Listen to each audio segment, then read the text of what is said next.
എല്ലാവർക്കും സുഖമല്ലേ? ഇപ്പൊ മണി 1 ആവാൻ പോകുന്നത്. ഇന്ന് നേരത്തെയാണ് ഇച്ചിരി ചോറ് തിന്നുന്നത്. ഞാനിവിടെ കട്ടിലിൽ പനി പിടിച്ചിരുന്നപ്പോൾ ഇത് പാവാടയാണെന്നും പറഞ്ഞ് എല്ലാവരും കമന്റ് ഇട്ട്, അല്ല, ഓൾറെഡി ഇത് ബെഡ്ഷീറ്റാണ്. അതാണ് ഇന്നത്തെ ആദ്യത്തെ ഇത് വീഡിയോ. നിങ്ങൾ ചുമ്മാതെ വീട്ടിൽ ഇരുന്ന് കമന്റ് ഇടുമ്പോൾ ഒന്ന് ആലോചിക്കുകയെങ്കിലും ചെയ്യുക. അതൊരു കാര്യം. അത് അവരവരുടെ ഇഷ്ടമാണ്, അത് നമുക്ക് വിഷയമില്ല. ബെഡ്ഷീറ്റ് ഇവിടെ ഇരിക്കട്ടെ. പിന്നെ എല്ലാവരും ചോദിക്കുന്ന കട്ടിലില് പണ്ടുള്ള അമ്മമാര് തറയില് തവി എത്തുന്ന ദൂരത്തിൽ ഭർത്താവിനെ മക്കളെ എല്ലാം പിടിച്ചിരുത്തിയിട്ടാണ് വിളമ്പി തിന്നുന്നത്. ഇപ്പോഴാണ് തീന്മേശയും കസേരകളും കുപ്പിപ്പാത്രങ്ങളും എല്ലാം ആയത്. പണ്ടത്തെ ഒരു കാലങ്ങളുണ്ട്. അതുകൂടി കമന്റ് ഇടുന്നവരൊന്ന് ചിന്തിച്ചാൽ നല്ലത്. നമ്മളൊന്നും എല്ലാം ഉള്ളഴിമയെന്ന് വന്നതല്ല, എല്ലാവരും ഇല്ലായ്മയെന്ന് വന്നാണ് ഒളിരുതോട്ട് എത്തിയത്. അപ്പോൾ ആ ഒരു കാര്യം കഴിഞ്ഞാൽ ഇന്നത്തെ ഞങ്ങളുടെ ചോറും വിശേഷങ്ങളും കാണാം. എല്ലാവരും വാ. നല്ലൊരു മോദയാണ് കറി വെച്ചേക്കുന്നത് ഞങ്ങളുടെ വീട്ടിൽ കേട്ടോ. ഇതക്ക മേടിച്ചുകൊണ്ട് വന്നേതാ. ഇത് കണ്ടോ, നല്ല തേങ്ങ അരച്ച കറി. ഇതാ മോദയാണിത്, തേങ്ങ അരച്ച് കറി വെച്ചേക്കുന്നത്. അപ്പം നമുക്ക് ചോറ് വേണ്ട. ചോറ് ഉണ്ടോ, ചോറും പിന്നെ ഇത് ഞങ്ങളുടെ നാരങ്ങ അച്ചാറാണ്. ഞാൻ ഇട്ട് വെച്ചിരിക്കുന്നതുകൊണ്ട് ലേശം തൈരുപ്പിയിൽ എടുത്തുകൊണ്ട് വന്ന് വെച്ചതാണ്. അച്ചാർ വേണമെന്ന് ആരെങ്കിലും ഉണ്ടെങ്കിൽ നമ്മുടെ നമ്പറിൽ വിളിക്കണം. അത് കൂടാതെ ഇവിടെ ചമ്മന്തി എനിക്ക് ഭയങ്കര ഇഷ്ടം. അതുകൊണ്ട് ഞാൻ ഇന്ന് ഇച്ചിരി ചമ്മന്തി അരച്ചു. പിന്നെ അവിയൽ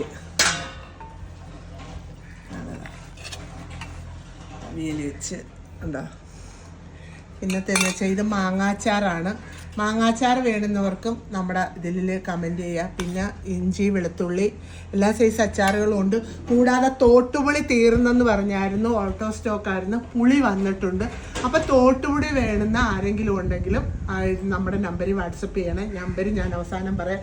ഇത് നമ്മുടെ ഏറ്റവും ഫേവറേറ്റ് ആയിട്ടുള്ള, എന്നെ ആൾക്കാർ കാണുമ്പോൾ അമ്മ ഇങ്ങനെ കൊതിപ്പിക്കല്ലേ എന്ന് പറയുന്നതാ മീൻ കറി. ഉണ്ടോ, നല്ല മീനും കറി. അപ്പം നിങ്ങളുടെയൊക്കെ വീട്ടിൽ എന്തോ ഇന്ന് കറി വെച്ചെന്ന് കമൻറ്റ് ചെയ്യുക. നിങ്ങൾ തന്ന സപ്പോർട്ടാണ് നമുക്ക് ഇതുവരെയുള്ള വിജയം എന്ന് വെച്ചാൽ നമ്മൾ എപ്പോഴും പറയുന്നു, നിങ്ങളാണ് ഞങ്ങളുടെ ഓരോരുത്തരുടെയും ഇതാണ് നമ്മൾ ഇവിടം വരുത്തിയത്. പിന്നെ ദൈവത്തിൻ്റെ അനുഗ്രഹവും. അപ്പം നമ്മൾ വീട്ടിലിരുന്ന് കമൻ്റ് ഇടുന്നവർ കുറച്ചൊക്കെ ഒന്ന് ആലോചിക്കണം. ഇപ്പം ഞങ്ങളുടെ ഇവിടുത്തെ കിടന്ന ഡൈനിങ് ടേബിൾ പിടിച്ച് നമ്മൾ വെളിയിലാക്കി. എന്താണെന്ന് വെച്ചാൽ നമുക്ക് അച്ചാറിൻ്റെ പാക്കിങ്ങും കാര്യങ്ങളും ഒക്കെ ഉള്ളതുകൊണ്ട്. അപ്പം നമ്മളുള്ള സൗകര്യം കൊണ്ടുള്ളതുപോലെ നമ്മൾ ഓടിച്ചു പോകും. കട്ടിലിരുന്നാണോ ചോറ് തിന്നുന്നത് അല്ലെങ്കിൽ. അപ്പം നമ്മൾ സൗകര്യത്തിന് വെച്ച് ഇവിടെ ഇരുന്ന് വിളമ്പ് ഇങ്ങനെ ഒന്ന് കാണിക്കുന്നു. ബാക്കി പിന്നെ നമ്മൾ കസേരയിലോ കയ്യിലോ ഒക്കെ വെച്ച് കഴിക്കും. പണ്ടുള്ള ആ ഒരു രീതികളൂടെ എല്ലാവരും ഒന്ന് ചിന്തിച്ചാൽ നല്ലതായിരിക്കും. അപ്പോൾ അടുത്തൊരു വീഡിയോ ആയിട്ട് കാണുന്നിടം വരെ 99 47 99 41 33 നമ്പറിലും 97 78 23 നമ്പറിലും നിങ്ങൾ വാട്സാപ്പ് എന്തോ 97 78 23 71 22 നമ്പറിൽ നിങ്ങളൊന്ന് വാട്സപ്പ് ചെയ്തേക്കണം. നിങ്ങൾ തന്ന സപ്പോർട്ടാണ്. ഇനിയിപ്പോൾ നമ്മൾ ഈ മാസം അവസാനമാകുമ്പോൾ അടുത്തൊരു പ്രൊഡക്റ്റുമായിട്ട് വരുന്നതായിരിക്കും നിങ്ങളുടെ മുന്നിൽ. അപ്പോൾ ഒരുപാട് സ്നേഹം. ചെമ്മീൻ ചമ്മന്തിപ്പൊടി ഹോസ്റ്റലുകാരും ഗൾഫിൽ പോകുന്നവരും എല്ലാവരും ഞങ്ങളെ ഒരുപാട് സപ്പോർട്ട് ചെയ്യുന്നതെന്ന് ഞങ്ങൾക്കറിയാം. അപ്പം നിങ്ങൾ തന്ന സ്നേഹമാണ് നമ്മുടെ വിജയം. അപ്പോൾ അടുത്തൊരു വീഡിയോ ആയിട്ട് കാണുന്നിടം വരെ ടാറ്റാ ബൈ.